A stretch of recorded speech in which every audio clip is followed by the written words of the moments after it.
G'day guys, going to do some coil experiments today, and I've grabbed this coil over here.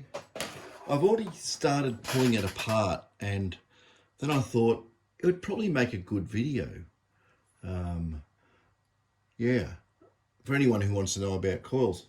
Well, today I've decided to rework this 8x6 mono nugget finder, and I did this, I pulled this apart a long time ago, and I did some work on it. I was actually experimenting with a double layer Faraday shield, okay, for working on very reactive ground. And I forgot I even had it. I was looking for an old coil to do some experimentation with, and yeah, I just grabbed this lead and that pulled out of the top cupboard. I said, oh, I forgot about having that. So that's the nugget finder. Now, I've already pulled the core out of this, and normally, I've pulled out a lot of it already. I might as well go back and explain what I've done. I've got the camera zoomed back as well, not zoomed in. The reason being is I'll be working on this, and I don't want to get it out of camera view and then keep waffling on. So I've pulled back so I can move it all around the place. I'll just be pointing it out as I do it. But anyway, these things are stuck together. I'm not sure if the new ones have been ultrasonically plastic welded or not, but these ones are not. And the way I get these apart, you've got to be careful. You don't want to chop your hand or fingers, but I get a knife like so, some Chinesey thing, I don't know, and get it in here, right? And don't do it really fast. You just got to wiggle it, wiggle it, wiggle it, wiggle it. And what they actually do when they make these coils, this one's already apart. I've already done this, but I'm going to show you anyway. You can see if I pull it, that it has a lip on it here, which goes into this bit. And all they normally do when they make these coils is they get a small brush or some other way of application so you don't get it everywhere. You probably even put on the inside lip so you don't see it, but just get acetone. Acetone melts ABS plastic quite nicely, and it just sticks together. You can use a glue. You can use a pipe glue. ABS, I don't know if they make ABS pipes, but I've seen pipe glue. There's another one you can get for ABS. It's a pinkish glue. And I suppose that all you do is you just, that's not normally black. That's my secondary Faraday experiment. But anyway, around here, you would do that with the glue. You'd probably do it with like a gel type glue, a bit around here. Maybe you have a bit of masking tape or something along here so it doesn't get up here, because it will melt this and make it look horrible. So you could probably mask it or put on some sort of peelable film of any sort. I don't know, paint it on, as long as you, get it on nice and straight. I don't know. I don't make professional coils. Well, I make those big ones, but they're made in a different way. We don't have them in a coil shell. We have them, you put them on your own sled, but they're already got the Faraday shielding inside. I'm done on the coil and everything. Anyway, so you end up with that. That's in here. This will may have a little bit of tackiness on it, sticking it in. And anyway, out it pops. And like I was saying on these, this one here was undone, but this coil mounting grommet arrangement here, I don't know if you can see that the cable is really badly pinched in here. Doing that with this, I probably flicked the grommet out and cut it out of, knowing that you want to get rid of it.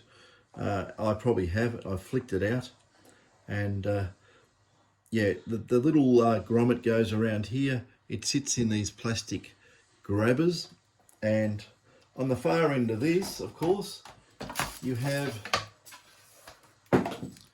your cable gland nut and springy bit, whatever you want to call it.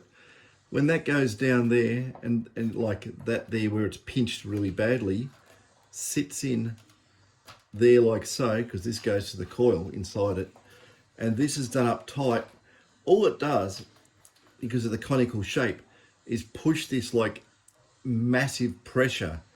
It's meant to be a water seal, but all it does is destroys the cable, because every time this assembly will want to bend like so, the cable's going to just bend back and forth on that little crimp point like that. And that usually is the biggest failure point. If I actually strip that back now, if I cut here, down there, and cut around very carefully, like I didn't touch the wires, I would bet 90% that will have a lot of broken strands in it. It's an absolute disaster. They did that with all the first coils that ever came out. You know, we'll keep the water out, but we'll destroy the coil cable. And your old coils, you'll probably find they go noisy. You can, if you have long coil cable, you can just cut it here, right? You lose that much length, but cut it there, get rid of this, throw it, put a grommet in there, just a grommet of any sort that fits in here. That's what they're all doing now anyway. Just put a grommet there, like a O-ring type grommet. Don't use this clamping rubbish. It just destroys cables. I made a beef about that years and years ago in one of my videos because I kept having people roll up with detectors going crazy and noisy, and it was all busted. Same thing. All of them did it. All the manufacturers. No one is not guilty of that. They all did it. Because I've got coils here from every manufacturer with these damn things on it. So I think they've learned and got rid of them all, which is good. But yeah, that's your just the Litz wire end. I just cut that, just left a little bit there, but I'm going to use a new cable. I've got a whole heap of Litz wire anyway, and sorry, Litz type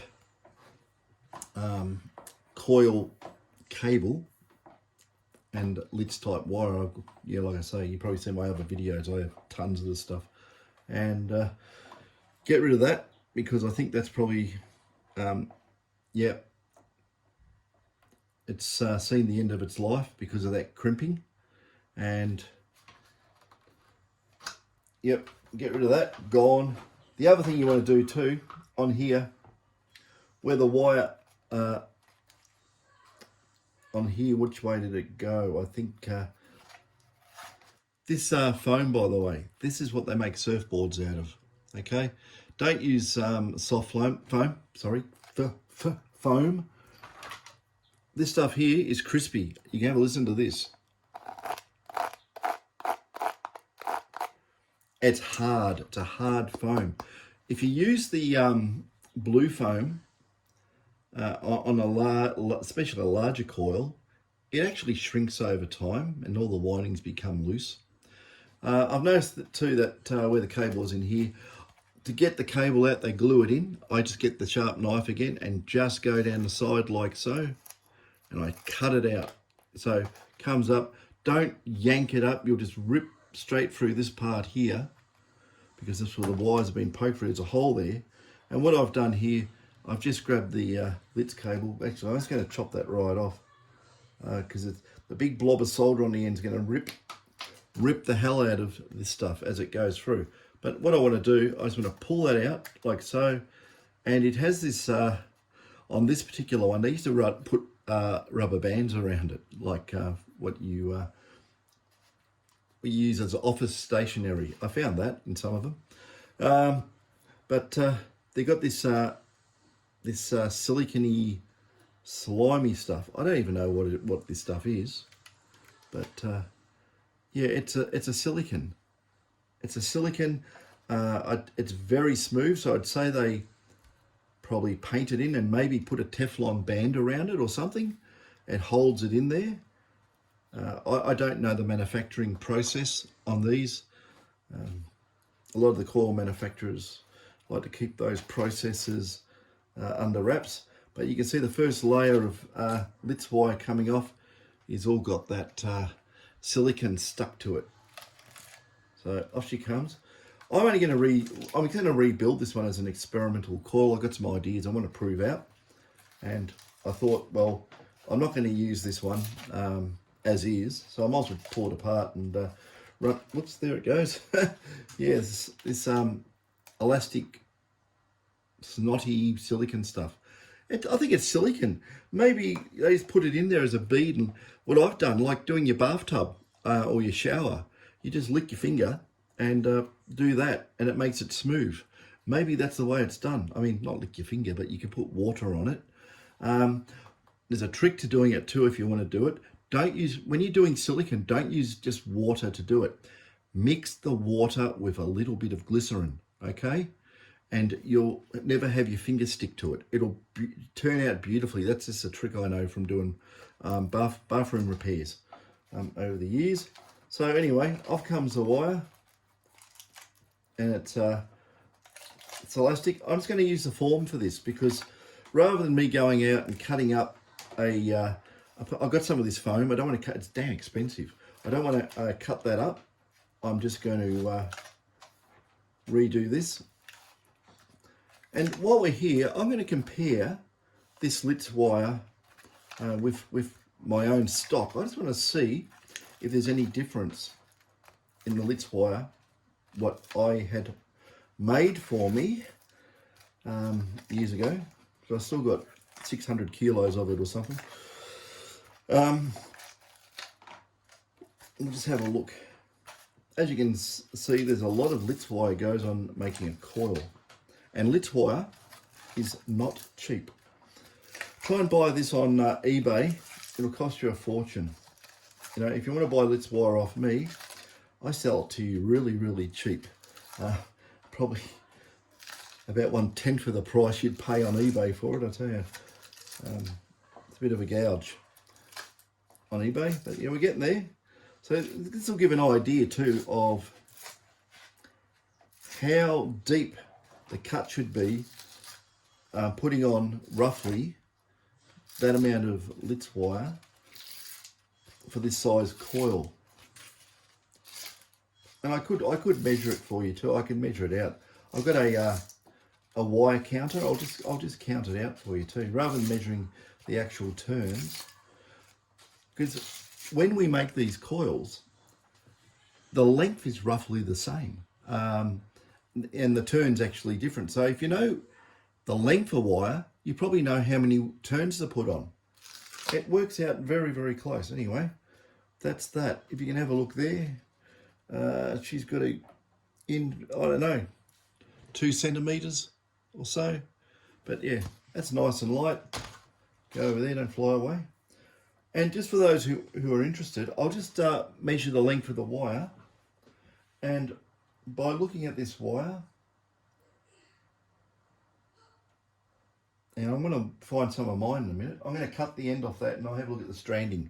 I'll measure the stranding, I'll measure all the parameters of the wire and just see what it is. Won't be too hard to do, but you get these off eBay. These go on fishing reels, okay? It's got numbers on it, and all you do is you get your wire. If I remember rightly, it's got to go, goes one way or the other. I think it goes this way. It's got little holders on it. Hope you can see. I'm going to stick my head back and look in the camera. How about we go around here a bit? I'll just move it around. There we go. Put it there. Pull that through there. Pull that through there.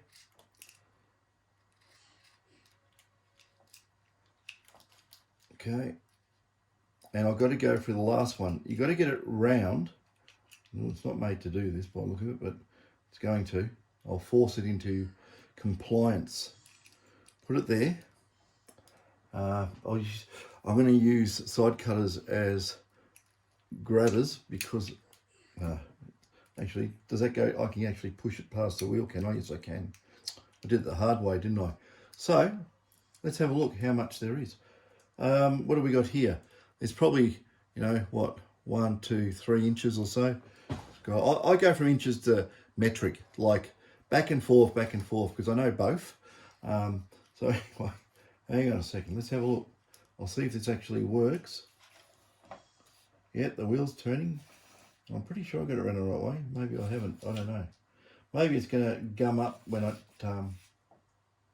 Yep, we're going to go. Okay, it's working, so bear with me as I go through this, and it's probably going to go completely bonkers with bits of silicone going everywhere. I'm going to make a real mess. Lucky I've got a vacuum cleaner. Because it's shredding off the silicone. But this will just tell you, if you want to make a coil, roughly around that size, and it is pretty accurate for bigger sizes too. Just use the same length, make it a little bit longer, because you can't, once you wind Litz wire on, there's no way of measuring the inductance per length, but with other wire you can. Look, with tinned copper you can, you stick a pin through it, but you can't do it with this, you'll wreck the wire.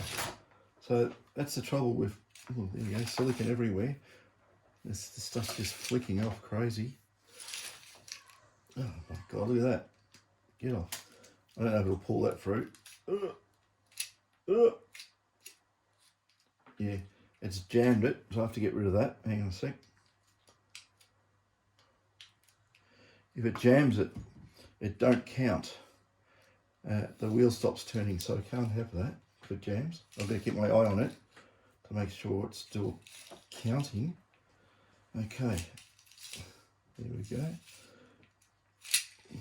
Whoa. So, God, it stopped halfway, didn't it? And because we left a little bit off, I'll just wiggle that round and I'll tell you what it is. That's about right.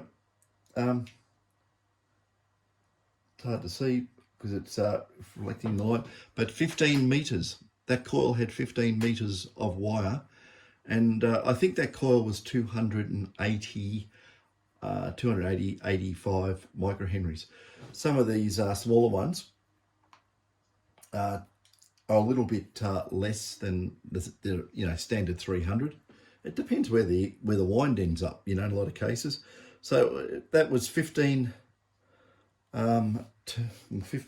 meters for how many turns it was. So and you could just copy that. Oh dear me, there's that silicon stuff everywhere now. But yeah, that proved the point. Now this Litz wire, we're going to find out a little bit about this. And if I'm very, very lucky, I've got some digital calipers here. It'll tell us everything about it. That's if someone hasn't borrowed them. I think someone did borrow them. I don't know if they come back. No, they're here. Okay. Yes, the battery still works. Good. I've got these, these calipers. They're just cheapies, but they're really accurate. They work really well. So we'll have a look. We'll have a look at this cable. And I dropped it, and I don't know where the end is now, don't I? Come out. There you are. Let's have a look at this stuff, and we'll see what it is. I'll get the silicone off it, because it's covered here. And we'll just do a nominal outside diameter. I'll do it on a big flat part here so it doesn't squash it. So this stuff here, if you take into account, make sure there's no silicone on it. I'll just double check again.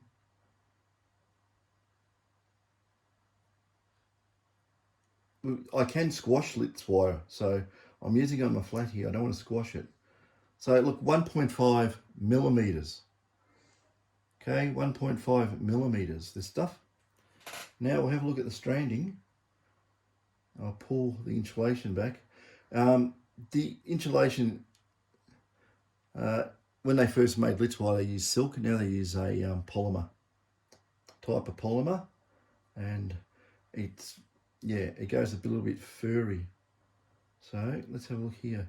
If they've heated up, because each strand is insulated, every strand is insulated with a polymer coating. They used to use varnish, but this is a polymer coating. When they heat it up, it all sticks together. So if you actually look at that there, I mean, I can't separate those strands.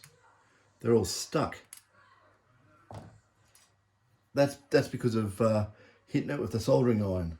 So It's actually hard all the way down here, so they really put a lot of heat on it.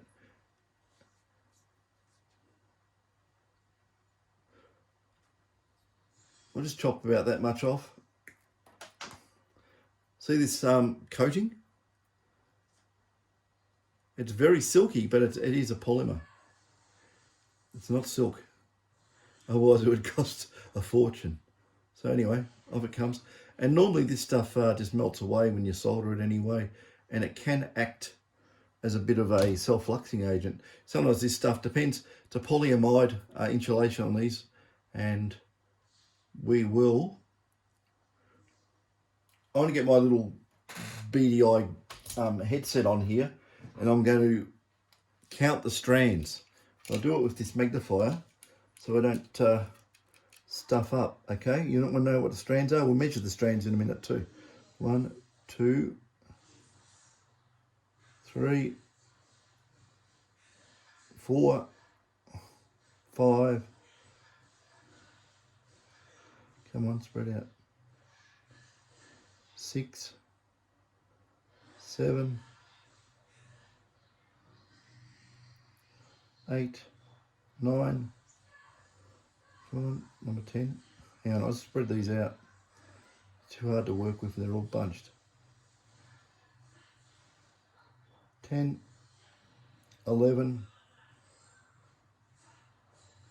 12, 13, 14, 15, 16, 17, 18, 19, 21, 22, 23, 24, 25, 6, 27, 28, 29, 30, 31, 32, 33, 34, 35, 36, 37, 38, 39, 40, 41, 42. 42 strands of actual wire, and I'll just measure it and see what the strands are. You got to remember it's got polyamide on it too, so it's going to give a couple of fractions of a decimal point. Now, where are we? I did say decimal point. Decibel. Dear me. Decimal. 0.16. So I'll just do this in a few points just to check it. Zeroed, perfect. Down there a bit more.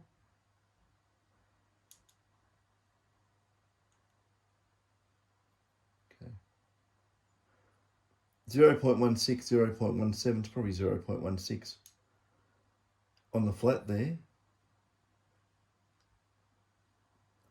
0.18. Hang on a sec. Well, it's a bit of a spread saying all that, isn't it? So let's go back here, close it up, and give it a good hard squeeze, zero it, and then bring it apart. And I'll go back in again. Well, on that big flat bit there, it says 0.18.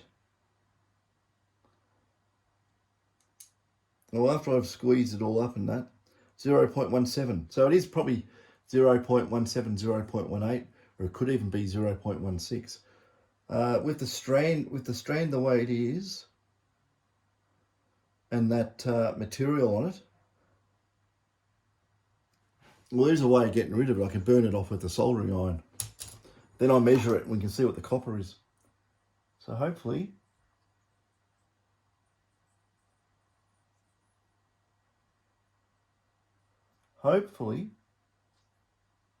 sometimes you've got to get this really hot to do, but why not just learn how these coils are made and the finer points of what's what on the coil.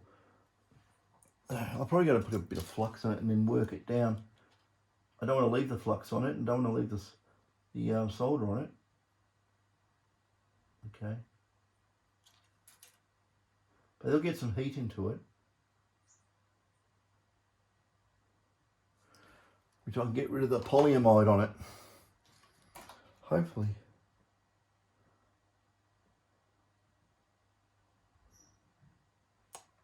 It's one of those ones that it's a high temperature type. Here we go, just a varnish.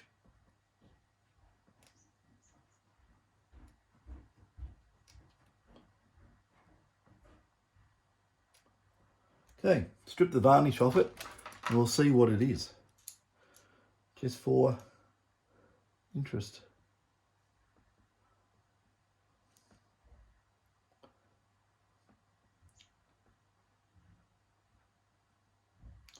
It's just 0.17. I'm getting varnish on it there. So it's probably 0.01 of a millimeter varnish on 0.016 or 017. But anyway, if I really wanted to, I could measure out a length of this, stick it all together, solder it up, and put on a low ohms meter. A very accurate one. I could probably work out everything about it. So anyway, that's that Litz wire. Just remember, with Litz wire, every one of those strands is insulated from every other strand. That's how it works. The critical number on this too, if it's under, whoopsies, I'm just banging into the tripod. If it's under 0.2 of a millimeter,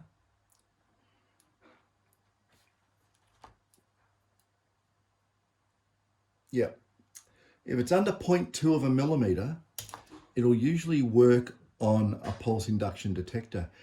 If the wire diameter on the strands is greater, it'll generate what they call, or what called cross-sectional eddy currents, where the decay will try and whip around the actual strand of the wire, and that'll cause receiver desensing.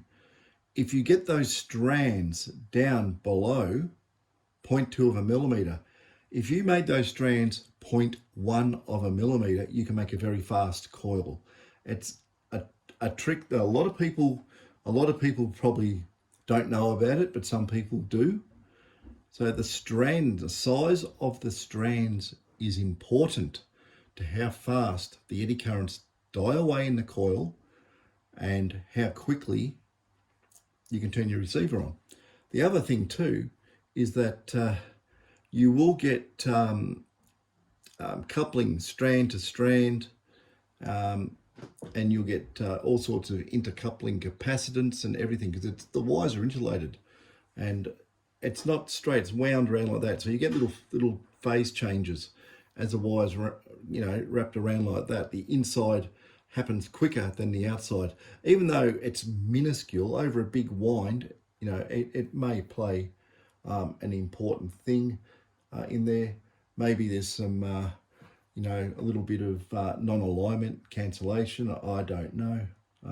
I've never ever gone down to that level to examine it.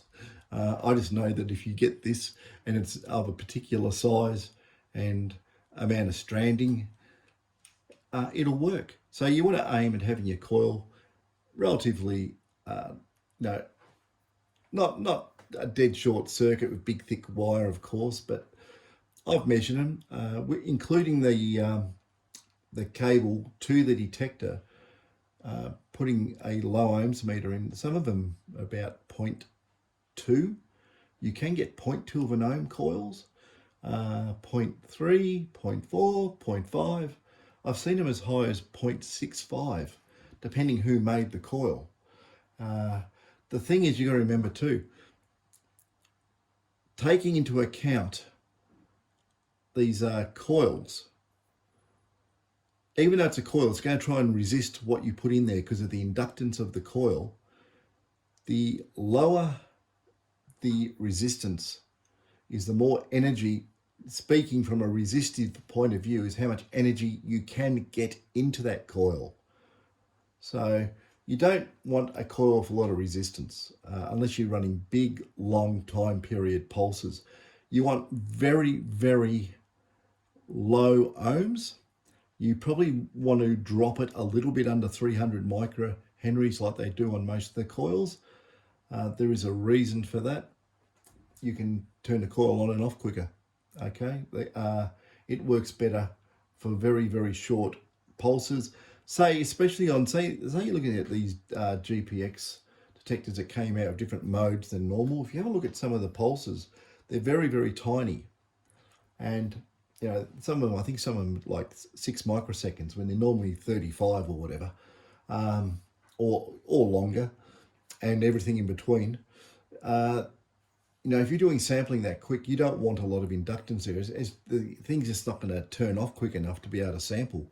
So with some of these coils, you want to go for very, very low on resistance, well, resistive component. You want to go for very, very fine stranding to minimize cross-sectional eddy currents falling into the time domain of when your detector is trying to receive. You don't want to have this thing full of energy going, as such, when your receiver's on, because it's going to cause noise and desensitize your receiver. You're not going to hear small targets. So that's critical. On some of the new detectors, this Litz wire should probably be, the stranding should be 0.1 of a millimeter. You don't want to go too thin, it becomes too easy to break, but you'll get away with small stranding like that. My stranding on my one, on the Litz wire I've got, is actually 0.12. So it's smaller than this. And there's a lot more strands. I think there might be 72 in it or thereabouts. So that's that. That's this Litz wire anyway. It's a very interesting sleeve. The other thing too, which a lot of people don't realise, is this sleeving. Well, I'm giving away all my trade secrets now, aren't I? Damn it, I'm doing it again. But so what? Who cares? Okay. Critical, right? When the winds go round, you're making your coil like so.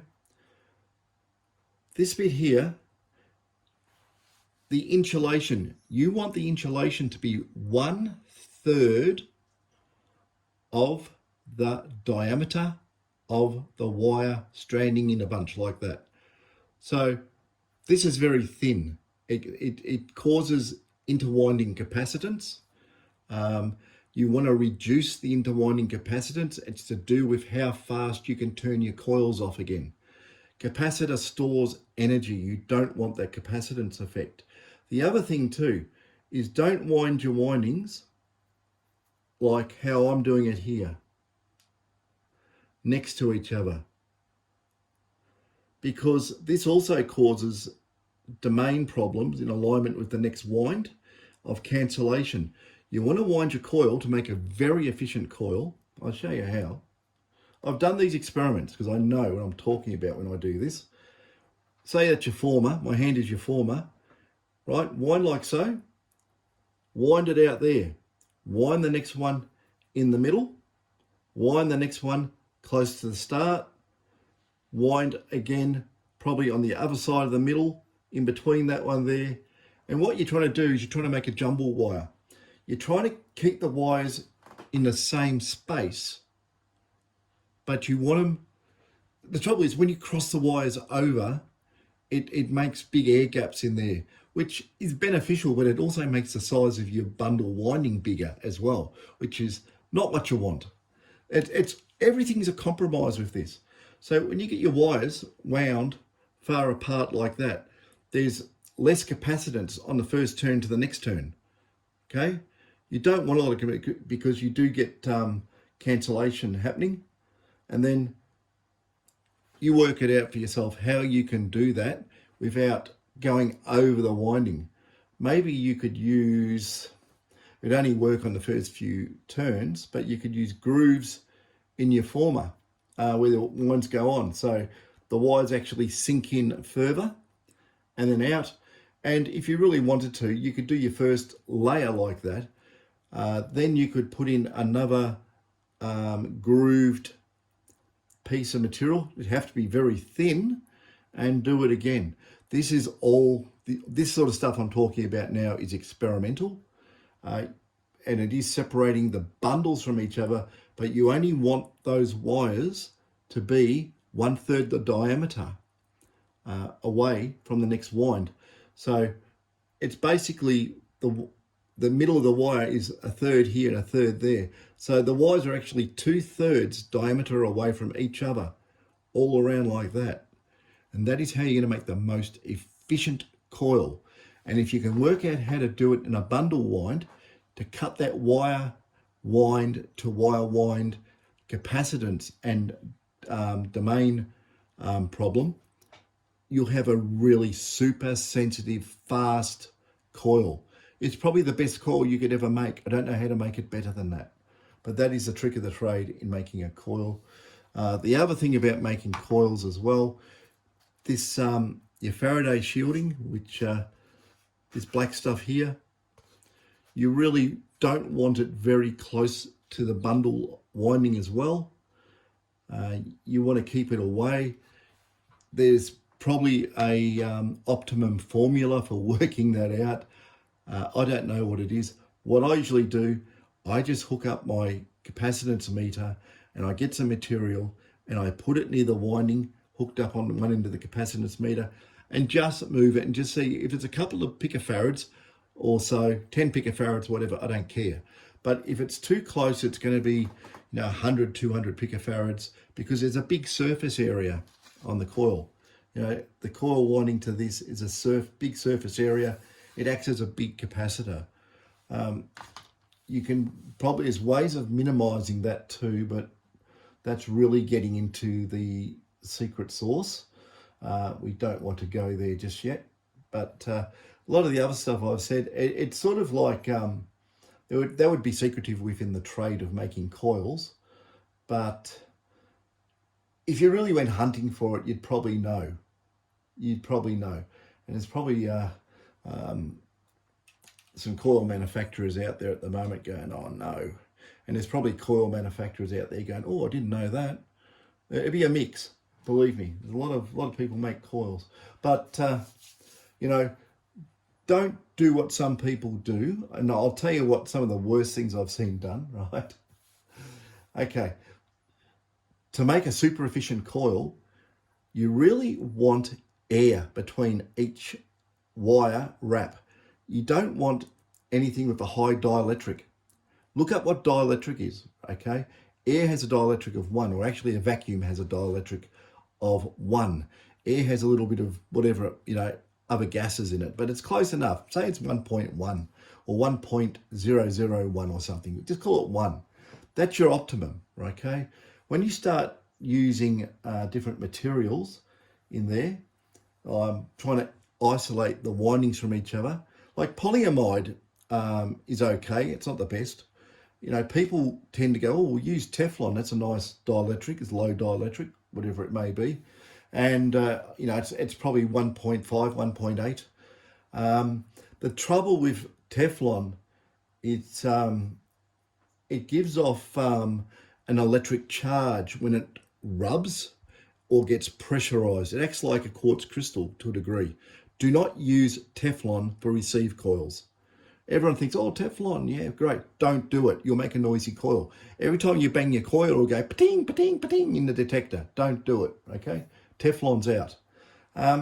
What you want to use, this is where it gets, you get your plus and your minus from doing this. You get an advantage and a disadvantage. You'd say, okay, why don't we use cotton? Now, dry cotton has a dielectric of about 1. It's the same as air. It's just because it's just dry fluff, okay? And if you actually wound your coils in cotton, well, round the windings, say each winding was wound in cotton, 1/3 the diameter, right? You would make one of the best coils ever made in the universe. It would be beautiful. But the trouble is, what does cotton do? It absorbs water. And if you absorb water into cotton, the dielectric is going to turn to a house brick, okay? It's going to absolutely crash the coil operation and functioning. It won't work. so you can't use cotton. You could say, oh, look, you know, we'll spray silicon spray on the cotton. Don't do that. Silicon's got a high dielectric as well. You'll just kill the Q of the coil. So what do you use? The best material is, you have to go to materials up around 2.1, 2.2 in the dielectric constant range. The best thing to use, if you can get some sort of cottony-like polypropylene. Polyprop is beautiful if you can make a coil using that as the insulation around the strands of wires, right? I've never used it, but I know it would make probably the best. Quickly followed by polyethylene, right? You can get polyethylene strands and wrap your coils, and they'll come up beautiful. You don't have to have a better way of doing it. If you had the stranding on there, that it was like spiraled on and loosely stuck on, like you had a lot of air gap, but you had the strands of polyprop or polystyrene keeping the actual wires away from each other and filling it up with air gapping it. Make the fastest coil you could make. And that's probably more trade secrets going out the door, but there's ways of doing it, you know. And the worst thing is, and I won't mention the manufacturer, but on some coils I've seen the windings all held in place with epoxy resin. Now, epoxy resin, what does it do?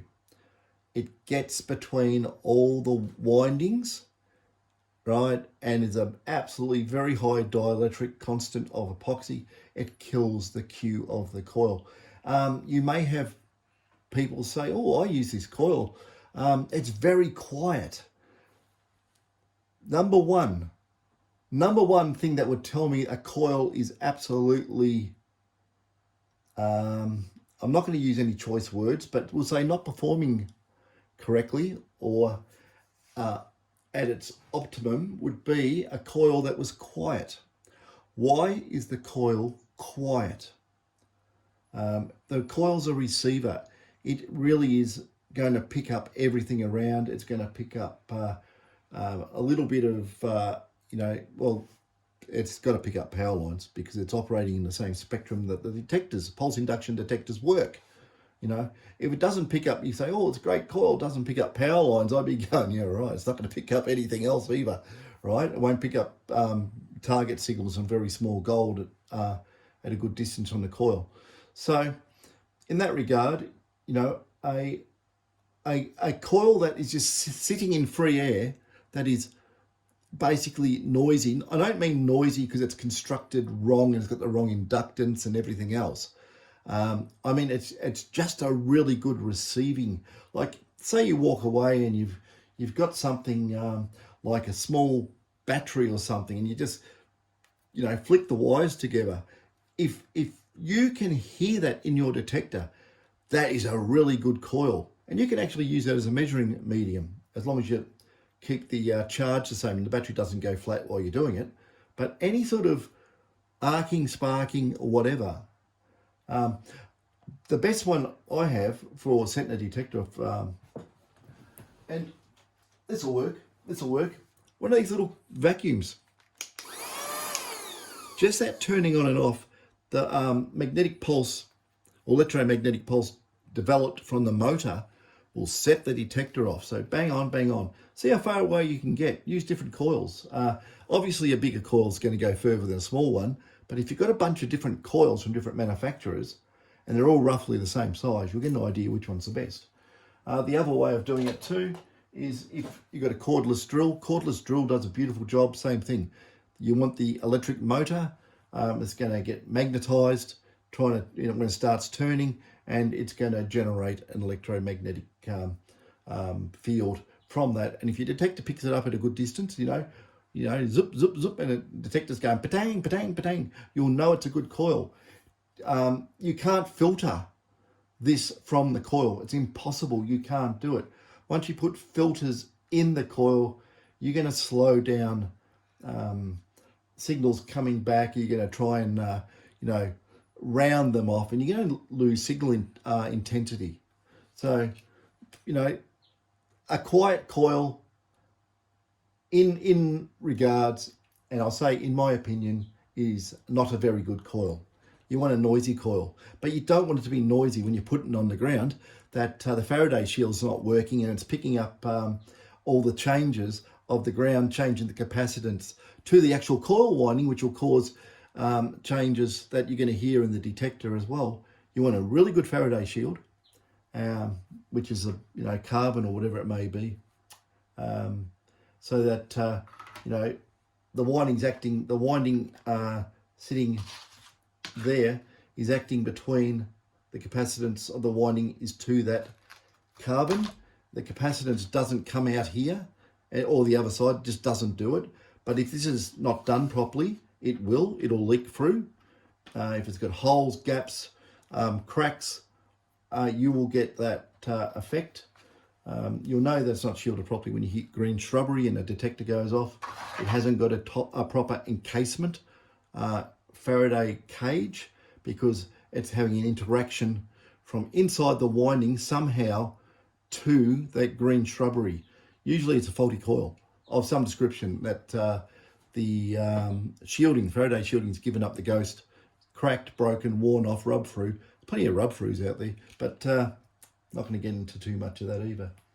But this is for guys who want to make the best type of coil you can.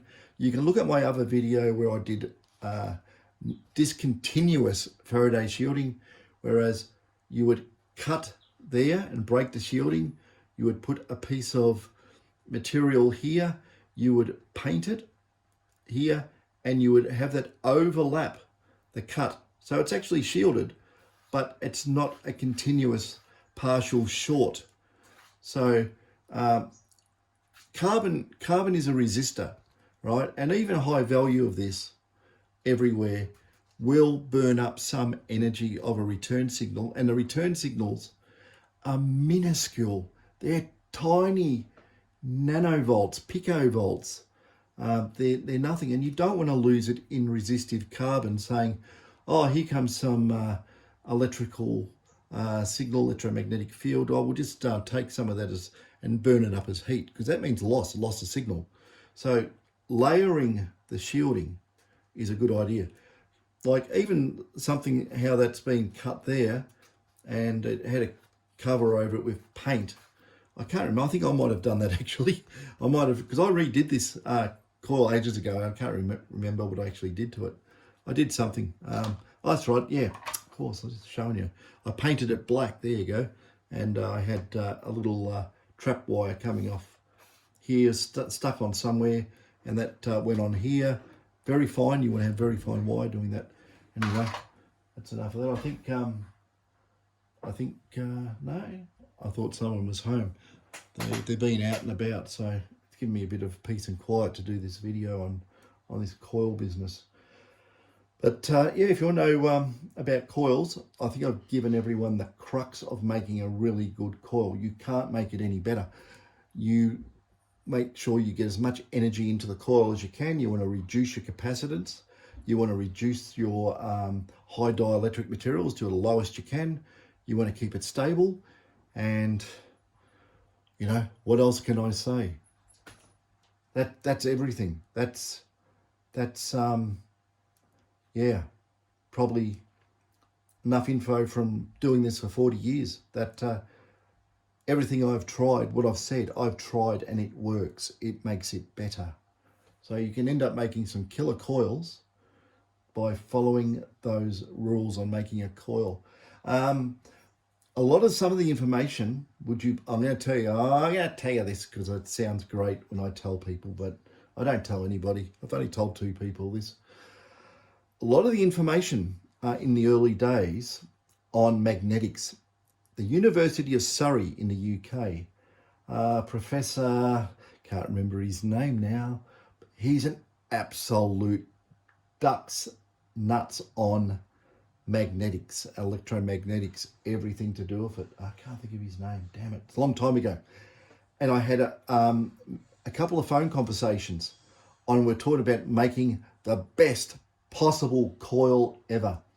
And he actually gave me the insulation distance measurements for proper coupling without sacrificing too much by non-coupling. So you had, it was like a critical coupling was that 1/3 diameter measurement. And the other thing too, which for the maximum electromagnetic field from a coil, is that you want the height of the winding exactly the same as the width of the winding. When you spread it out, right, you start losing depth, but you'll get close field, small targets, but at a trade-off that you will not get stuff deep, because it's decoupling those field lines. They're getting spread out. So the best coil is like, you know, 1 centimetre by 1 centimetre type wind, but probably bigger than that because you want to have that spacing. As soon as you make flat wound coils, vertical wound coils, there's trade-offs in doing that. It's always a trade-off. You can make the round coil like so. You can wind it so if, you know, all the windings are like this on the goes round, or you make it square. If you want to experiment, how about you make yourself a triangular one with a flat bottom and it comes up to a triangle at the top. I haven't done it. Is there a benefit? I don't know. Is it detrimental? I don't know. You know, don't read books on this sort of stuff unless people have done the actual experiment. And the best way to trust the experiment is do it yourself and do your own measurements. I don't trust a lot of stuff like what's been written because some of it turns out not to be quite right. It's like I don't trust a lot of computer modeling on certain things as well, because some of it does not take into other interactions between things. Like on the early days, I was using, I won't say the name, but I was using circuit board design software, and it's meant to take into account the X, Y, Z, and it didn't. And there was problems on the boards, basically coupling between tracks on high-speed data lines. But anyway, that is interesting. You know, there's things out there that are quite unique in a particular way, and do your own experiments. Do it yourself. Measure, test, verify all the time. There's nothing worse than taking someone else's word for something and going down the garden path, right, for the rest of your life doing it all wrong, where you could have been doing it better. But yeah, you know, build it up, try it. So what I'm going to do, I'm going to rebuild this poor thing. I'm going to build it up the way that as my experimental model. I will be doing it as, like I say, I think I should. We'll see how well it goes. But, you know, there's nothing wrong with these coils. They work fine. They're going to work. They're all going to work, right? You know, it's just that it's like ice cream. Some flavours you like better than others. I don't know. But I'm not going to say I don't want to say anything bad. I'm not going to. It comes back and bites you in other ways. So I'm not saying anything bad about anyone's coils. And you all know how they work. And yeah, leave it there. I'll make it my way. I'll make the coil my way, and we'll do some tests. That's probably the best way of doing it. But what I said, if you did exactly what I said, with all that idea, you'll make really good coils. Anyway, they're all home now. I'm getting off this. Catches.